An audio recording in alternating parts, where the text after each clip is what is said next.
So this is part 3 of Service as a Core Offering presentation. We left off at talking about ServQual and the 5 dimensions of service quality.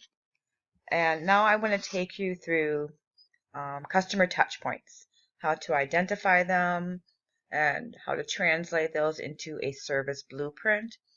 But to talk about the foundation of customer touchpoints. And it's really about creating a demand landscape, a condition where customers actually desire what you have to offer above all others. They want what you have. And this represents the methodology that drives it. And again, all marketing strategy, and particularly creating the demand landscape, begins with understanding customer wants and needs. And one of the ways that you do that is, again, having the valuable customer data. Where are your customers coming from? Where do they reside? The key demographic information.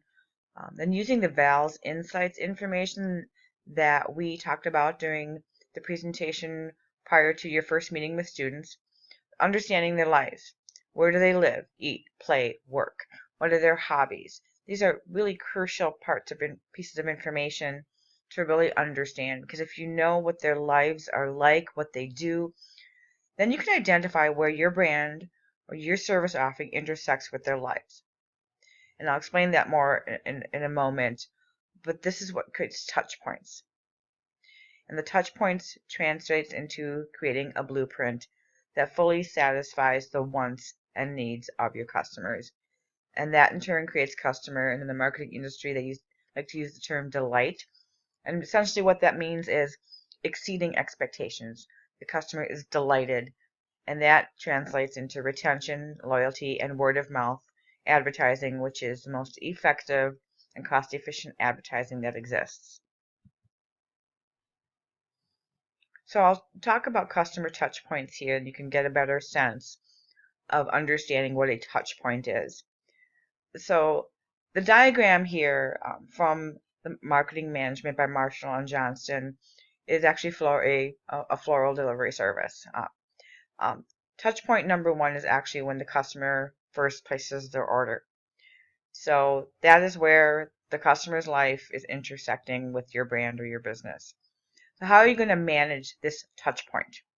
What are you going to do to make sure that you are doing everything that you can to address the customer needs and wants and make this touch point a positive experience?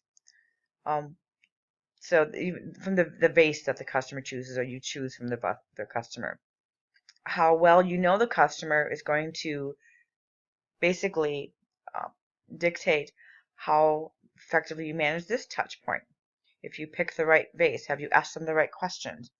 Managing that touch point is really all about that in this scenario. How well do you know the customer so that you can effectively make sure that this touch point is extremely satisfying? So you can see on down the line here, these are customer touch points in this particular business, in this particular scenario. So every single thing you do along the line, you're making sure that you're managing their expectations. Those expectations are based upon how well you know the customer, right up to delivering the floral arrangement, collecting the payment. But now understand that in most businesses, the touch points don't end here. Once the customer pays for their service or product, how you manage anything after that is really essential. So creating other touch points, such as a post-service follow-up. What you may or may not. There are actually restaurants or other service type industries that will call a customer afterwards to ask them how their experience was. That's a key touch point because a customer remembers that. So how you create touch points and how you manage each of these touch points is the blueprint for your service methodology. So for instance, if this were a restaurant, this might be where the customer walks in the door. That's touch point 1. Touch point number 2, how quickly that they're responded to when they walk through that door. And then down the line when they're seated, managing these touch points insofar as how well you know the customer, how well you respond to their wants and needs, how you manage their expectations. And let's say that this particular touch point here is when they're actually receiving their meal. What processes and structures are you going to put in place to make sure that this touch point is managed effectively based upon what the customer wants, needs, and expects, right down to paying for their meal. Managing each of these touch points, you should have a methodology, a procedure.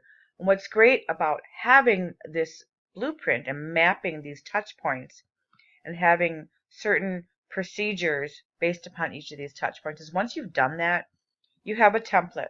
You have a training tool that you can just hand to an employee and say, this is our service methodology. And they need to learn it. And then there's no question, there's no gray area as to what they are to do at each of these customer touch points. And that creates consistency. And you really, really want consistency so that one employee is not delivering service differently than another employee, especially if you have a customer that returns and is a loyal customer. You want to make sure that they're having the same service experience, the same excellent service experience every time they come through that door. And the way that you can ensure this is by having a service blueprint that maps customer touch points and then having specific things that take place or procedures at each touch point to ensure that customer expectations are being exceeded. So, and finally, talking about understanding service attributes, understanding the characteristics of service, translating that into billing or demand landscape where a customer desires and will go out of their way to get what you have to offer, to have an experience with you time and time again, and then having that service blueprint.